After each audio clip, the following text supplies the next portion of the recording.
Hello and welcome to Ensuring Success 2022, Day 2, Session 13. We are almost through our 14-hour marathon. Thank you so much for joining us. I'm Gail Perry, Editor-in-Chief of CPA Practice Advisor Magazine, and we are delighted to be presenting this session today, sponsored by Right Networks. First of all, however, I would like to take a moment to thank all of the sponsors who have made this event possible. And they include ADP, Avalara, Buttkeeper, Corpay One, CPA.com, Canopy, Caseware, Field Guide, eFile for Biz, Intuit, Right Networks, SafeSend, Suralink, Sage, TaxFile, Tech Guru, Xero, and Zoho. And this event would not be possible without the sponsorship and support of all of those wonderful companies. We are on social media today. You can find us at #DecemberCPE, so feel free to tweet about us or share your comments there. I would like to explain how CPE works really quickly for those of you who are just joining us for the first time today. If you will notice during our session, at 3 different intervals, we will display a code at the bottom of the screen accompanied by this sound. And when you hear that sound, you'll want to write down the code that's at the bottom of your screen, and there will be 3 of them. At the end of the day, or whenever you're ready to collect your CPE credit, you'll go to the Ensuring Success website and click Get CPE Credit at the top of the screen. Find the sessions that you attended. They'll be all listed there. Enter the codes for every session you attended. Click not once but twice in the Go box after the name of the session, and you can download your certificate immediately. One other thing, there is an Ask a Question box that appears on our screen right under where you see us speaking. If you have any questions for our speakers, please enter them there. If you have questions for our tech team, please enter them there as well. Our tech team is standing by fielding questions if there's anything that is not working properly on your device. And if you have any comments to share about your own experiences in this area we're discussing, please feel free to add those as well. And this session, as I said before, is Security Trends for Accounting Firms. And we are joined by our panel of David Cieslak, Roman Kepczyk, Jim Bourke, and Alexandra DeFelice, and I'll have each of them introduce themselves briefly. All right, so David Cieslak, Chief Cloud Officer for RKL eSolutions, and in that role, I'm not only helping our clients do digital migration, digital transformation, but really doing kind of an end-to-end architecture, helping them, kind of take advantage of or fully exploit the latest and greatest technology. And I'm Roman Kepczyk, Director of Firm Technology Strategy at Right Networks. We're the leading cloud hosting provider out there focused exclusively on the CPA profession with a purpose-built cloud that hosts everything from your entire infrastructure to the apps that you build. My primary role is an outsourced IT partner where I go and do consulting with firms to automate their production processes, which includes evaluating the security and making sure that they're protecting the data they've been entrusted with. I'm Jim Bourke, partner at Witham, and also Managing Director of Advisory Services for the firm. I also head up Advisory and Technology for HLB International. And I will tell you, I love this stuff. This is driving firm growth and profitability today. You think about it, Jim's with a CPA firm, tax, audit. No, it's this stuff. It's all the advisory work fueled by cyber. All those threats out there, everything that's happening out there. Not that I love hearing about them, but they really drive us. Incident response, really, really growth opportunities for our entire profession. And I'm Alexandra DeFelice, Director of Marketing and Business Development for Payne & Fears Law Firm in Southern California, co-moderating with Gail on our now 13 out of 14 sessions, designated bell ringer, and answering all of your questions. All right, so I think what we wanted to start with in this session was with kind of a rapid fire of what are the top threats right now that accounting firms or anyone happens to be facing. I would just start with really just access management. And so you think about, just the pillars of IT security and really making certain that only the right people are getting in and the wrong people are staying out and managing that process. And so how do we do that to, not only just, kind of keep, allow the good guys in, keep the bad guys out, but we want to do that in a way that's convenient. And so we don't find, in fact, that our end users are usurping or working against, some of our security efforts. So there's a lot of work being done right now. And so when we talk about passwords, we talk about multi-factor authentication, all of those kind of are part of this bigger subject of access management. And then how does identity fit into that? So that's a big one, especially for 2023. And I would agree with that, in addition to protecting the infrastructure to make sure it's secured. But I think the place where firms really need to put a lot of emphasis is on educating their employees, because it seems like the attack vector that gets into the firms is when an employee inadvertently falls to some kind of social engineering a breach, whether it's clicking on an email, clicking on a website, responding to a phone call and allowing access to their system. Yeah, so exactly, Roman. Training, employee training, number one, we take it so seriously, the training in our firm. We mandate everyone watch these videos about cyber best practices, right from our entry-level accountant all the way up to our CEO. And we take it so serious that if they don't watch the video over a period of time, we actually remove them from our domain. We actually cut off their access. It's important because it only takes one, right, at the end of the day. The one thing that we see throughout our entire firm is individuals falling victim to phishing attacks. We teach it all day long. We teach best practices, but the guys that are sending those emails are getting pretty creative these days, and they look so real based upon what we do every single day. So phishing has been such a real pain point for a lot of us. And they're so focused right now. We're seeing the hacker groups become specialized in niches, just the same as the accounting firms are. When you hear about the breaches, they tend to go after government, they go after education, they go after healthcare, and they go after financial services, where we as CPAs fall in that category because we've got tons of data we're entrusted with. So what we see is some of the phishing attacks, like, hey, Jim, I need to have my taxes done. Here's my W-2 1099. Can you click on this zip file? Oh, absolutely. Yeah, I like to, hey, could you have time and availability to do my returns? I've been looking for a new CPA. A lot of us are going to jump at that opportunity because there's an opportunity for revenue there, complex returns, things like that. So they know what to send when, and if you think about it, most of our days, we're just so into what we do. We take a lot of those things for granted, and it's very easy to click. That all it takes is one. I keep saying that, but all it takes is one. And this isn't just happening on business devices. This is happening on personal devices everywhere that have connectivity. And so you think about what is the real perimeter of the organization. Yeah. It's not just again the business desktops, laptops. Oh, yeah. It's basically the end user becomes a key player in this. I always say that the most dangerous aspect of IT security is the person with a mouse in their hand. It's like, well, that's pretty much everybody, and that's where the education comes into play, and making certain that we just don't have that rogue clicking. Oh, I agree. My challenge is at home. I can't tell you how often during the day I might get a text or an email from my wife. Did you log into our PayPal account? Did you? They want me to reset my password. No. So it happens all the time. Well, and we had one recently where someone said, hey, Roman, I saw you on a webinar. Could you pass on my resume on to the appropriate person in your organization? And we responded, we couldn't do that. And you could tell that they were belligerent about not saying, hey, you just got to just send it to the right person. That's all you got to do. And again, easy way to access a virus. Mm-hmm. Wow. So what else? More threats. What else is going on? So we've historically had malware, ransomware, all of the consequence of clicking through on something, and what we've continued to observe is that stuff can live silently. On end user devices. It can live silently in network infrastructure. And so I think that's really kind of pressed all of us to say, is there a better way to approach overall security? And I think we're probably not seeing as much malware on the cloud provider side.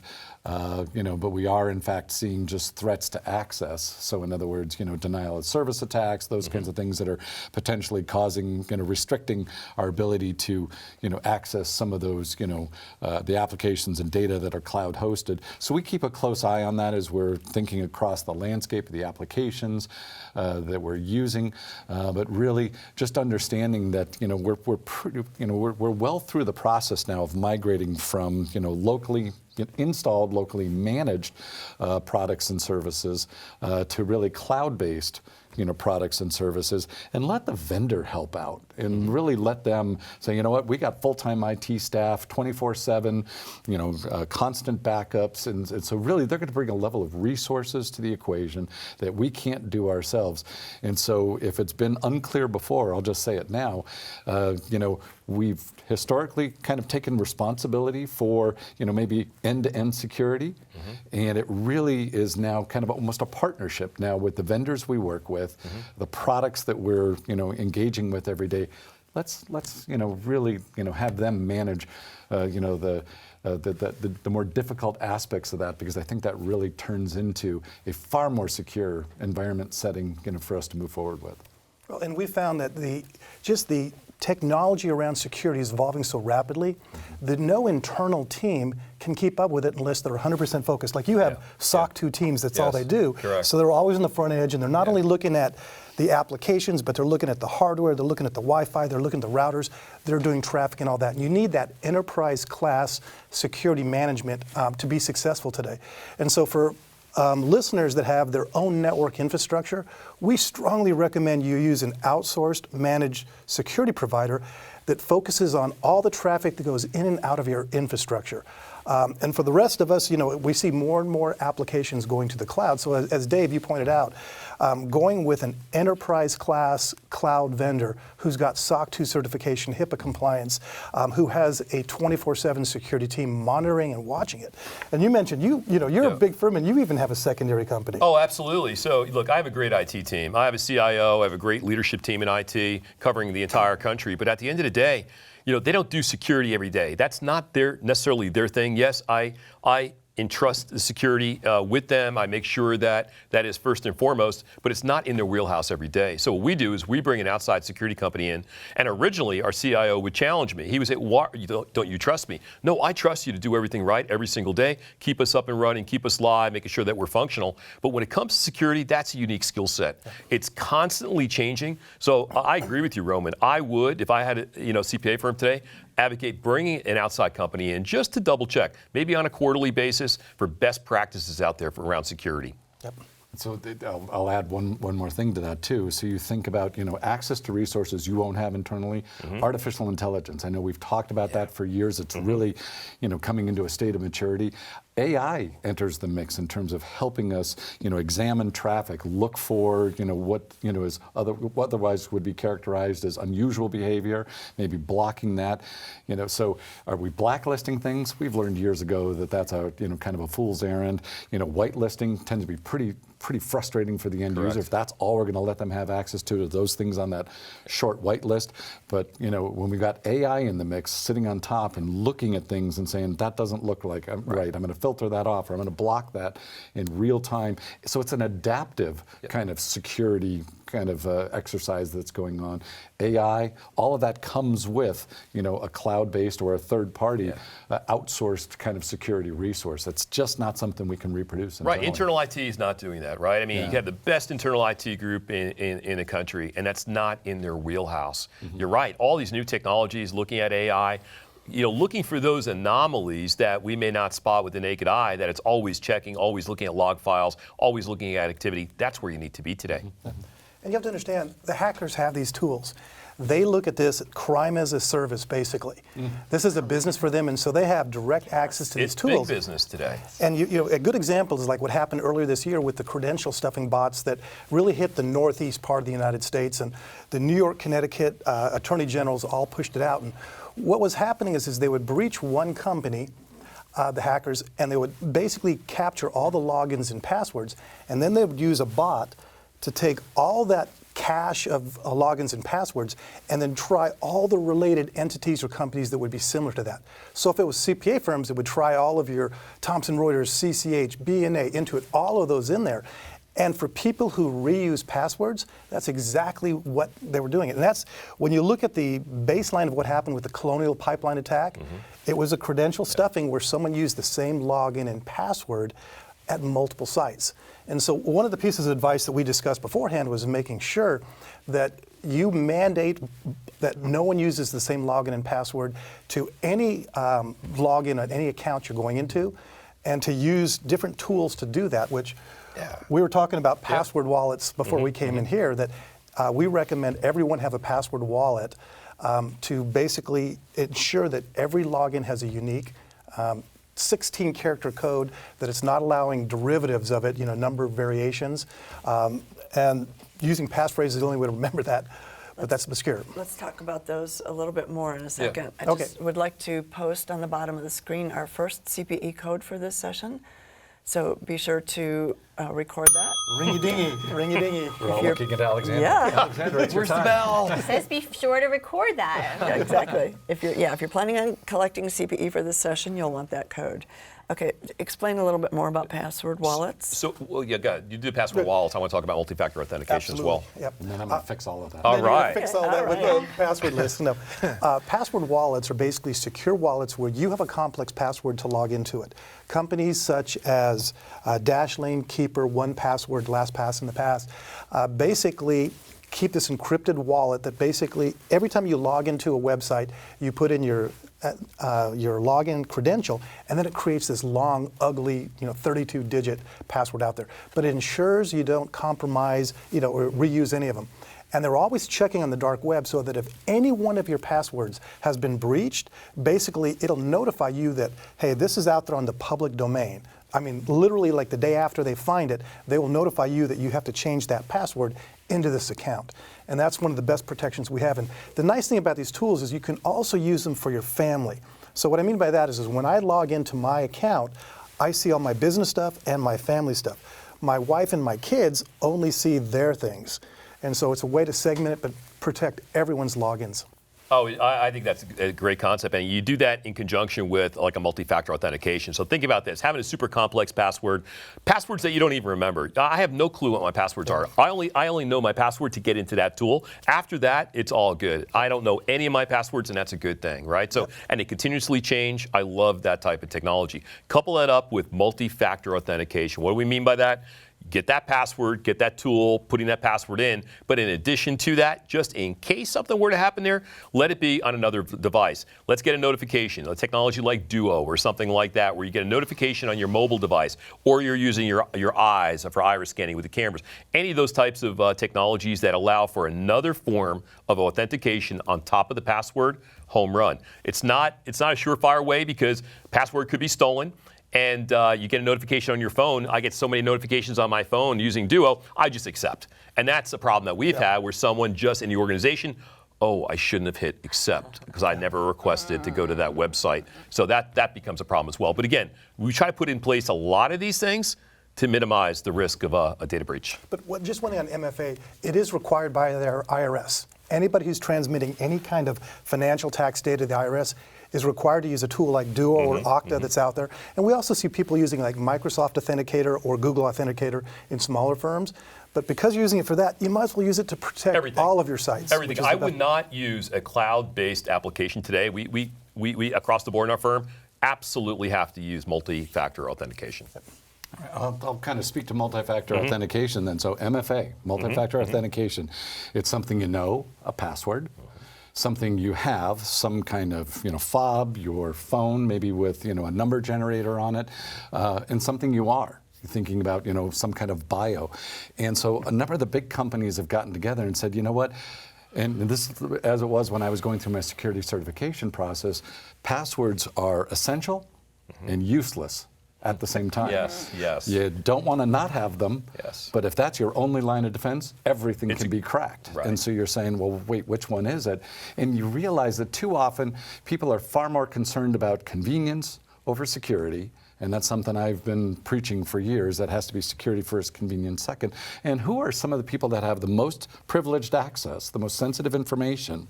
And they're the ones who honestly are some of the toughest customers when it comes to just saying, look, here's good security practices. We need to make certain that you're keeping confidential things safe. It's like, yeah, that's too much hassle. Can you just open that up for me?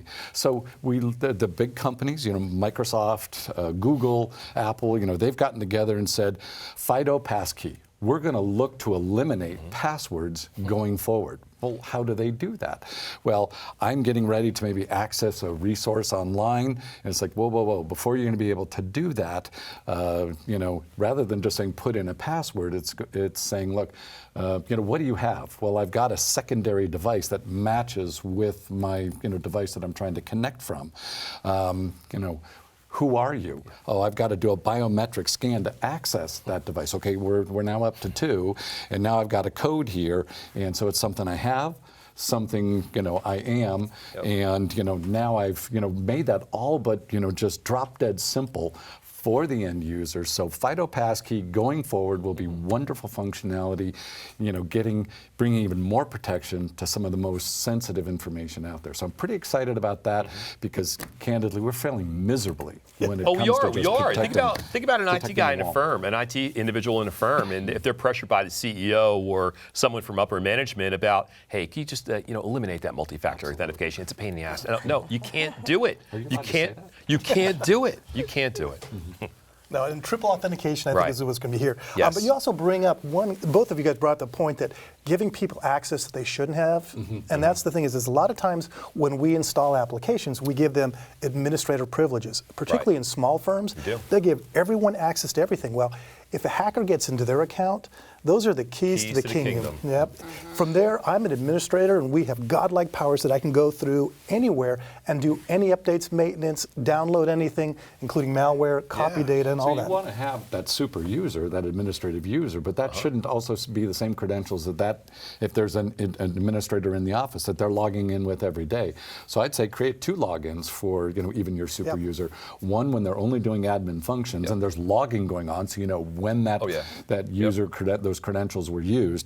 Otherwise, have them be a common user along with everybody else for their day job. And so we're big fans of seeing, being very granular about what we allow access to, and everyone uses their common user login during the day. And the only time that super user, that God user, account is used is when the administration is required. And that is epic recommendation that everyone should be listening in the audience. That setting up those 2 accounts is very simple to do, and it protects your firm in many layers. Oh, absolutely. I mean, in the past, we were pressed by vendors. To be honest with you, the number of the vendors in our space required administrative rights at the user level on those machines, on the laptops. And sometimes they just uninstall antivirus. I know. So think about what that can do. I mean, not only that, employees can install things that they probably shouldn't be installing on their laptops that could leave us open to exposure, and that client data could be breached. So, but vendors have come a long way. No longer a majority of our vendors in the space require that administrative rights. That's really, really, really important in a firm today, because that's a huge red flag. If a vendor says to me, "I need that," it's like, whoa. What do we need absolutely. SOC 2 best practices, never go down that path. Absolutely. Who has those rights? So it's all about rights management, making sure the right people in your organization have the rights to do their job, and nothing more. Identity management. Rights, absolutely. Passing through to what rights belong to that identity. Yeah. So what kind of trends are you seeing in terms of accounting firms actually being hacked? What are you hearing in that regard? Well, most of the time we're seeing is the phishing examples, getting into and then blocking for ransomware. And so, for instance, there was actually a Portland firm that was breached in January, and basically they did their due diligence, they locked it down and secured, but they didn't notify anybody or their clients until May, and they actually hit a $50,000 fine because of that. There was another firm that was hit with ransomware, and the thing you have to be aware of is once you're hit by that, it's not only your insurance covering you for first-party insurance, but the third-party insurance has to protect you. So in this case, it was a Chicago firm, and they got a class action lawsuit against them, and it was close to $1 million. I think it was $900,000 they had to pay out this summer. And this was a large firm with all the security components and everything in place. And so ransomware is the thing we see as kind of being the biggest risk for a firm. Because not only do they come in and just encrypt your data, like they used to encrypt it and give you a key, but now they're doing double and triple extortion. And what that means is whatever data they get, they're going to try to monetize it as much as possible. So that means selling it to other people as their treasure troves of data, actually using those logins and passwords to do the credential stuffing and the multiple layers. And if you don't pay it, some of the groups are actually putting distributed denial service attacks. So you can't fix your system, you can't communicate with your clients out there. So you mentioned earlier, this is big business today. Yep. And we are not exempt, we're not shielded from this process. I mean, so many firms fall victim all the time. And I was really surprised, we got into this whole cyber and incident response work, and so many companies today, you almost have to pay ransom. It's a negotiable type thing at the end of the day. There's companies out there in business to negotiate the ransom that's actually paid. It's a huge moneymaker today. So many hands in this process today, but we are as vulnerable as everyone else out there. So our recommendation is no more local data. There you go. No more local applications. And so when I say that, I mean, what do those applications look like? What does that data look like? You know what? If my end user device gets compromised by ransomware, they're going to look for the opportunity to kind of infest the rest, so lock the it rest down, of the environment. Yes. And I'm going, but wait, if my applications and data are in the cloud and have a level of protection that they're not going to be able to kind of breach that or cross over and infect that host, that SaaS multi-tenant provider. So I'm looking at going, that's a vital security step. Absolutely. It protects my applications and data. And then if I have, literally, an end user device that's compromised, throw it out. It's putting up all those roadblocks. We're putting up all those hurdles, right, that are standing between that end user and all that protected data that's up there in the cloud, right? So I agree. I'm a huge advocate for the cloud. Let's push everything out to the cloud. I'm also a huge advocate to make sure that all those vendors that we deal with, they have SOC 2 engagements done. I mean, that's a space that we own as CPAs. It's best practices out there for security. So I wouldn't deal with a cloud vendor today that doesn't have a SOC 2. And they should be very transparent about it. Absolutely. So they should have it right on their website saying, here's our performance. Yes. Are we 3 nines, 4 nines, 5 nines? Yes. Are we SOC, we PCI DSS? Correct. Do we have the different certifications? Because as end users, that's all just, to me, not just table stakes. Right. That's part of an ongoing, due diligence then that I'm going to want to make certain that I'm observing year over year. Have they updated? Have they been audited? Have they been tested? Yes. We talk about, as much as we love our internal IT support team, let's bring a whole lot more rigor to the environment and, keep our vendors accountable. And so many of our clients today, or prospects, are getting more intelligent about this. We're getting cyber questionnaires from prospects. They want to make sure that we are exercising cybersecurity best practices in our firm before they engage us for their tax work, for their compliance work, for their advisory work. So if we're out there in the cloud, I'm going to leverage the SOC 2 reports that I know a number of our biggest cloud providers are utilizing today. And just to build on the rigor comment there, what we see is the difference in recovery times when someone clicks on that phishing email. In a situation where, like a small practitioner who has their own IT does that, when they click on the email, you got to shut down the whole network. The IT team has to come in from the outside, and it could take days, if not weeks, to get them back up. In our Cloud Premier offering, what happens is when someone clicks an email, all of a sudden our systems, which are enterprise class, identify that person clicked on something they shouldn't have. It locks them down, and literally we tell them, basically go to another machine and log in, and we have the time to basically clean up that machine, wipe it of all the malware and of those things that were on that, and then they can continue on working without impacting the rest of the network. Yeah, I think you also have to let the employees know in your organization. They may be afraid to let you know that they clicked on something, right? They may be afraid to let you know they gave away their password. You don't want to keep that a secret. No. So we encourage all the employees, look, if you think you may have done something inappropriate or given away, tell us as soon as possible, because it's all about time today, right? It's all about shortening that window of exposure. And that's what we have. Like, we actually do specific training that if this happens and there's something unusual, and here's like 10 examples of unusual activity, just literally unplug your the Ethernet connection or turn off the Wi-Fi, call up Jim's team or the support team you've got, and let them deal with it just to be sure. Yeah. Because you can lock it down in seconds if you do the right thing. We're calling Jim's team. There you go. Time for a break, Gail? Yeah, we want to take just a quick break for a word from our sponsor, Right Networks, and when we return, we'll have your second CPE code for this session. The cloud. Hosting. Cloud hosting. What does it all mean anyway? Sure, it's reliability, flexibility, and security, all rolled into one powerful technology. But at Right Networks, we go beyond expectations, above what other providers may offer, with cloud hosting designed specifically for the way you work. How? By elevating your QuickBooks, Pro Series, Lacerte, and Drake desktop software to the cloud. By providing global bank-level security and 90-day backups to protect user data from theft or accidents. And by adjusting our schedules to yours, not the other way around. Are you ready to go above and beyond with the Right Networks Cloud?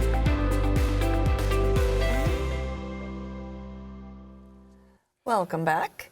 Please look at the bottom of your screen and you will see the second CPE code for this section, for this session.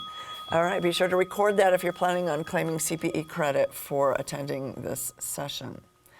And then also, we would like to get a little bit of information from our audience. Alexandra, you have a poll? Yeah, we would like to know, we're going to launch this poll right now, which is that, do you feel that your firm or organization is prepared for a cyber attack? This is just a simple yes, no, or unsure. So I'll keep that up for a second, and I'll ask maybe one or two questions that are coming in from the audience, because we're getting quite a bit. Jim was just looking over some of them, and this one he assigned to you, Roman, which is He gave you all. which is how do you know what email can just be read? How do I know what email? Can just be read. Can just be read versus clicking How do you know if versus. it's a safe email? Right. How do you know it's safe? Well, I think what happens is that reading the emails is fine. Just don't click on anything or hover over anything. In the past, you'd see like a link that you could click on, and we would hover over it, and it would show you that. Yeah. But now they have what's called redirects in there. So even though you're sure it says Wells Fargo, you say click on it, it redirects you to the hacker site, which looks exactly like Wells Fargo. Right. So our general rule is you never click on any links ever. Either on your computer or the phone. Now, Ever? I say ever. I call the client and you say through a different media, either through a chat message, a phone call, whatever they sent you. If it's an email, connect with them in a different way and verify it's there. If you're sure they just sent it to you and they're talking to you and said, I know you and you're expecting my tax return and we're having an ongoing conversation, then I will admit I have clicked on those links because I know the client's sending to me and they want an answer now. But we're getting to the situation where these deep fakes are coming in. Yeah. And, Jim is the famous man here, and we've got tons of video on this guy, so we can create videos. What? This isn't really Jim. It's his digital twin. But it happens everywhere. I was in the auto body shop the other day, bringing my truck in, and I'm in there, and the woman behind the desk is on the phone. She goes, "I'll be right with you. I'm on the phone with my credit card company. Apparently somebody has my credit card, and they need some information." I'm like, "No, here I am." Like, no, don't do it. So she ended up calling me back later in the day. She said, "Thank you so much," because I told her call the bank, hang up, call the bank, ask, maybe put them on hold, call the bank, and it was a phishing attack, but using the phone, right? And everyone should have a contact inside their phone that does have the information of this is my Chase credit card number, Correct. this is my Wells Fargo. Correct. So you have the phone number to call, exactly where to go to. The problem is almost all of those can be spoofed in terms can. of. So that's what I'm saying. You always it's not a call. control. You don't have the same level of visibility or control in and around, maybe an inbound phone, and so they may represent that they're from, wherever. Some agency that you might trust, something having to do with, healthcare or insurance or your credit card. And to your point, hang up. And make the separate phone call and saying, look, I just received a phone call asking about, maybe authorizing a charge or asking for additional information. And, and they don't even have to get to the point of saying, what's your mother's maiden name and what's your birth date and the last four of your social. I mean, really, we're at a place where it's so pervasive, it's daily that we're under attack with these things. And you just need to be aware that those are inappropriate requests. and you basically say, I'm sorry, I'm unable to continue this conversation. Hang up and make a separate inquiry if you're really that nervous about It's to the point though that you can't trust anyone anymore. Absolutely zero And trust. it's like I get legit stuff, and I'm like freaking out that it's not legit. Like I actually filled out something for my legal marketing organization where I entered to win a gift card, and I got an email, you won a gift card, and I'm like, this is BS. And I like had to call the organization, be like, did I really win this gift card? Like I could have just deleted it. It was $500 gift card, man. Like I could have not gotten it. I would not fill out any surveys anymore for gift cards No. and all that, because scammers know that. No. And as Dave pointed out, they can do phone surveys where it says I'm from the company, or email surveys that are direct links. So the the rule IRS, is I know. never click You know. and never, either on your phone or your laptop, always go direct either by calling the number that you know is secure because you checked the back of your statement or your credit card. And these are all typing examples in. of social engineering. Yes. It could be scareware, Yes. you know, IRS calling. It could be, something that's incentivizing, gift cards. But it's all, designed around, what's going to Building get you to trust. kind of take that next step. And we were talking at the break. In terms of a cyber breach, not some people have been breached. Everyone has been breached at some well, point. let's Okay, well, this is okay. Good I'm lead-in. actually surprised, okay? So the question was, do you feel that your firm or organization is prepared for a cyber attack? And believe it or not, 34% said yes. 1/3. Okay. 41.5 said unsure. Wow. Wait, Wow. that means- So People that said unsure, we would strongly recommend they have a third-party managed security provider come in and do the analysis and provide that level of confidence, which can actually help you with your professional liability insurance also. Oh, sometimes it's required now Yeah, for liability insurance. We expect it's going to be for everybody. It's happening within our firm. I mean, Yep. we get questionnaires. Well, Yeah. yes, in order to renew, We have that we have too. to have, the following, items checked off, and it even gets down to, who are you making connections with as well.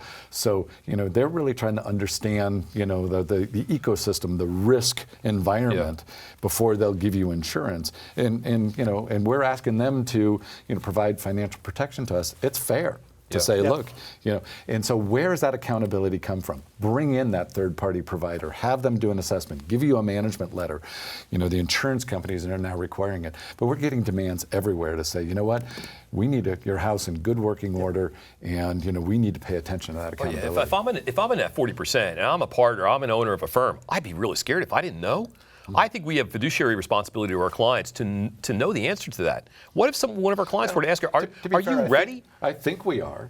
I think, but that's not good enough. That wasn't one of the options. That's I not don't good think. enough, though. I think we are. I think we are. I don't know. I don't you disagree, need to know. but that's where Kinda, I sorta. think kind of understanding. Okay, look, I'm the client. Dave, are you ready for a cyber I attack? think we.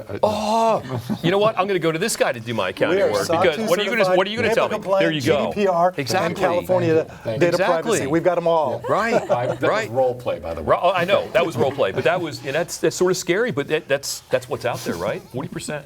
yeah, okay. I don't know. I have a ton of additional questions coming in. So you said the SOC compliance, which I think is I think someone said an audit, not a certification. Statement of right? operations. So- SOC is an investigation. So it says, absolutely. are you troubled? I mean, literally, there's like 35 questions here right now. Are you troubled by so many software products being touted by credible people where the software does not have a SOC report? Should those products be disregarded? Personally, my personal feeling is yes. If that technology is holding confidential, private client data, things like that, why would you risk dealing with them if they don't have a SOC exam in place, a SOC 2? Seriously. I would concur. Yeah, I mean, I got to tell you, it's sad today. It's not expensive to get that. Well, it's not. To me, right? it's not even the cost. It's I mean, table stakes. Yeah, exactly. Yeah. You shouldn't be in the business. Right. When I speak about cloud computing, I look at it and say security is job one. Right. Because if you're not secure, Right. nothing else. I Right. don't care functionally what your product does. If you can't endorse or really have independent verification that your solution is secure, really we don't need to continue the conversation after that. right? So You're not yes, even a competitor in the space. It's table stakes. Right. Yeah. Absolutely. Okay. It's a must. Absolute must. I saw this. Devil's advocate question. I'm going to Mr. Cloud. Chief Cloud Officer. If everything's in the cloud, what happens when your internet's down? What happens when someone's biometrics change? For example, I happen to have a tumor in my eye, which would affect an iris scan. I got to hear this, Dave. Come on. Oh, so do I. So when we talk about the internet being down, I so often say, okay, where is that break in the chain happening? So what happens, when the internet goes down? It's like, wait a minute, did the internet go down, or did your connection to the internet go down? And I always jokingly tell people, I go to my remote office. It's called Starbucks, right? And continue working, making that remote connection. But the reality is, it's always that last mile that's usually the most fragile, and the one where we oftentimes are dealing with connectivity issues. It's not at the host side, and those hosts should give you visibility into uptime, accessibility, what their patching, what their backup schedules are, just kind of what their maintenance and support plans look like. And we mandate redundant connections in Backups. all of our firms. Yes. Today, everyone should have a primary connection that is their high-speed, high-quality line that does most of their stuff. And then they should have a broadband router that has what's called automatic failover. In the event that the UPS guy backs up and takes out the green box on the corner. Hey, and it's happened. It happened in my neighborhood. It happened in our firm too. Lost power and everything. But what you do is you automatically cut over to that second connection, and it just picks up. It may be slightly slower. It might be like your cable connection or something like that. But it continues to work, and people can access it. The other thing to be aware of is a lot of us already have a secondary redundant internet connection in our mobile hotspot inside of our phone. So be comfortable using that. When I travel, I never connect to hotel, airport Wi-Fi. I tell you not to, but it's so easy. No, but the problem is you don't know if they've gone through their security infrastructure. Even clients, we consider client internet, Wi-Fi access, public Wi-Fi. So by using the mobile hotspot, if most places with 4G, 5G, if you're in a cloud vendor, it works. It's solid, it's stable, and it can continue on. And the nice thing is when let's say our auditors go in the field, they're using a consistent way to connect to the firm's resources, as opposed to asking every client, what's your Wi-Fi password? Is it secure? That kind of stuff. It should at least be Wi-Fi 6, which now has the ability to encrypt each and every single connection. If it's something less than Wi-Fi 6, older versions of Wi-Fi, I would tell you, everything you just described is dead on target. Yep. Which we see in a lot of the audits we do. You know what? Actually, I want to. I'm thinking about this because I hear all these stories about hotels, but let's take it back into the accounting firm, right? If you go visit a client, you probably don't want to use their Wi-Fi either. No, No, we're not. Well, if you look at school districts, if you look at government entities which are budgeted, oftentimes they have the older systems that they got to run for 5 years, and so they don't have the encryption that Dave just talked about. Right. So now I'm a sole practitioner, and I'm going in, and I'm visiting with my client, and I need to get on the internet. I mean, my solution would be get a MiFi device or something. Use a hotspot today. Hotspot. Yeah. Wi-Fi is the hotspot inside your phone. Right. It's the same thing. Use the hotspot on your phone. And there's a singular connection between your end user device and the phone out to the internet. So you're not connecting to the hotel, to the coffee shop Wi-Fi.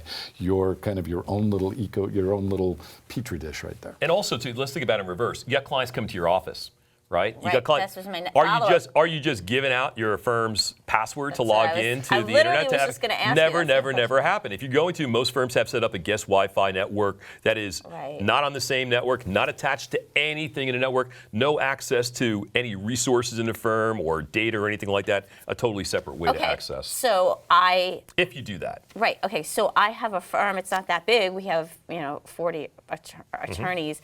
We have that. I'm a small firm of 4 people. The heck do I do that? I have to deal with my own. I have to set up 2 different within the Wi-Fi. Oh, it's a piece What? of cake today. Any modern, like probably in the last 3 or 4 years, Yeah. router has the ability to do guest Yes. access and internal access. Even your house. Yeah, At and we home. we I know, actually but I recommend. don't get it. No, How do I do it? but at home, I'll stop by. I'll stop by. You'll get set up. Not a problem. that- It should be out of the box. There should be instructions. Right. So when you go in and you're doing that setup, you're going to change the admin password. That's the first thing you're going to do. And it's to something other than password or And admin update or the blank. firmware. Yep, update the firmware. These are and more then from tips. there, These are more tips. you're going to set up, your local network for those trusted devices. And then one of the options in that menu should be, do you want to set up a guest network as well? We think of that as the DMZ, the demilitarized zone, but that's outside your protected space. And so the idea is that's for visitors. Somebody comes to your house, somebody comes to the office. We don't want to give them that same kind of access to protected, information, data, the really sensitive stuff.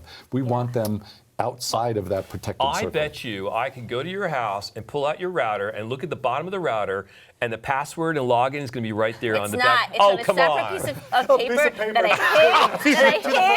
I hid No. inside of 5 other things, No. but I know exactly where it is. Oh, God. There's another point here that's important is there's additional layer we have to do at home. If you're working from home a lot, what you should do is actually segment your work from all of your family members and your IoT.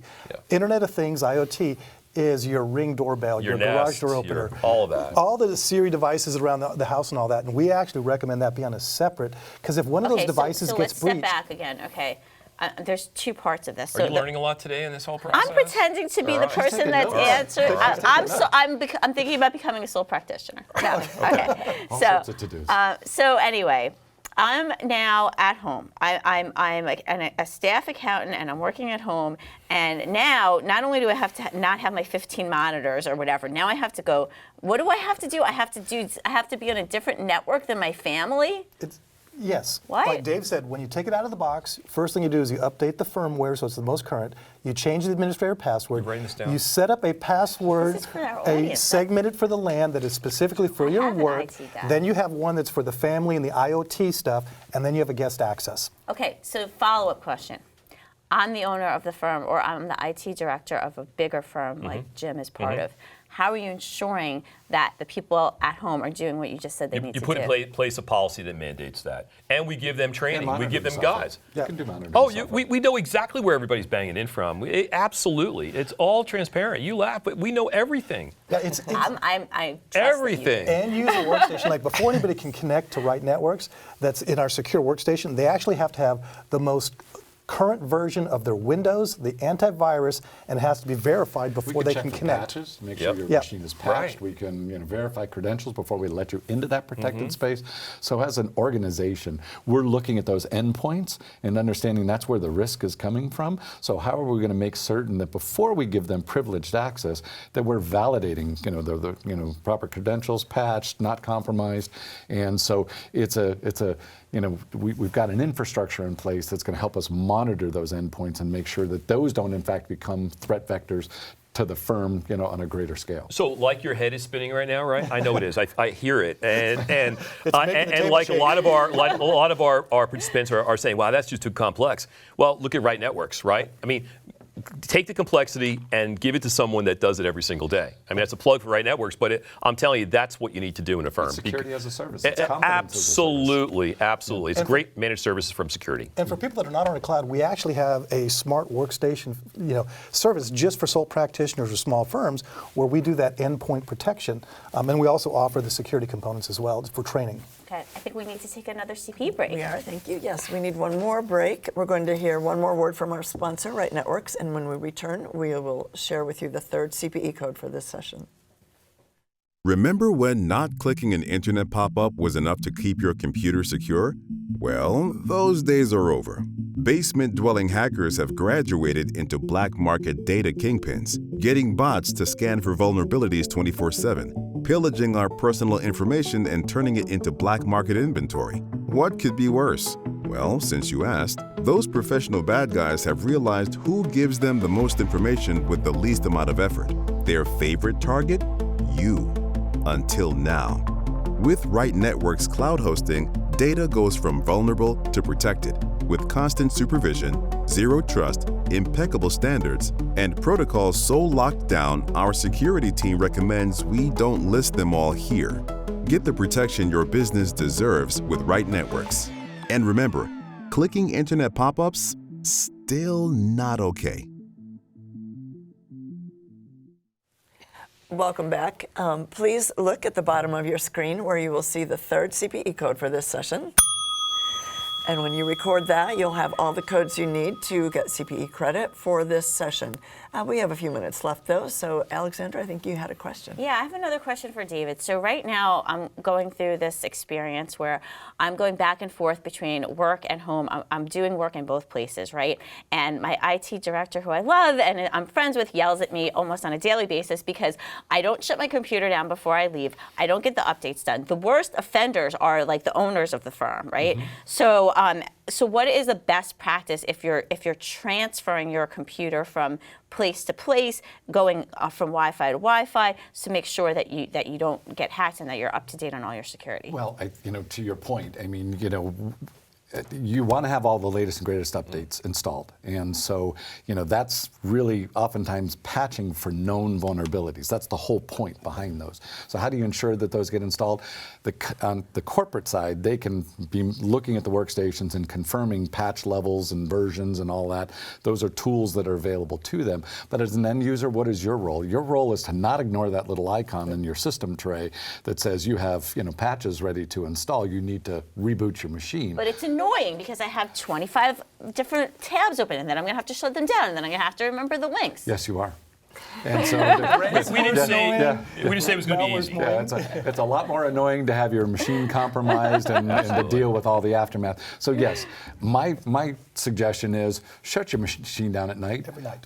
Or if you have the habit of leaving it on for several days, it's either sitting at the office or even sitting at home. How often do you reboot? I reboot every several days. No matter, because I just want to, oftentimes too, when you're switching between different, Zoom, Slack, Teams, all those, my video drivers get a little wonky, and so I'm just going, okay, I'm going to have to reboot anyways. But I'm a big fan of saying, look, reboot every few days anyways. That way it just kind of frees the pipes of anything that might be kind of stuck in terms of patches that are pending, waiting at the door, and you're going to be forced to do, that reboot to do that. I'm a reboot nightly guy. That's what I am too. Every night. It's my Every night. IT people are beating my head. I was trying to give a little forgiveness to the work-at-home users who You shut it probably down have to just step away from Every the night. machine.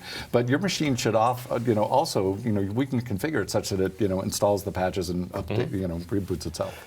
And you brought up a good point that, like with Teams and Zoom, when you're transferring from one product to another, the wonky stuff happens there. Yes. The best practice is reboot at that time, just so it comes up clean and it works. And the worst part is starting a meeting with a client in the first 5 minutes is like, Yeah, exactly. it's like this kind of stuff. Your people should be trained to have a clean install And that for video calling. that will happen as you switch different technologies. Yeah. Often, as you're going from Zoom to Teams or Teams to Zoom, it's clunky like that, right? So, a best practice, reboot that before you get on with a client. I mean, you want to put your best face forward, right? You don't want to drop Always. off or have issues. Yep.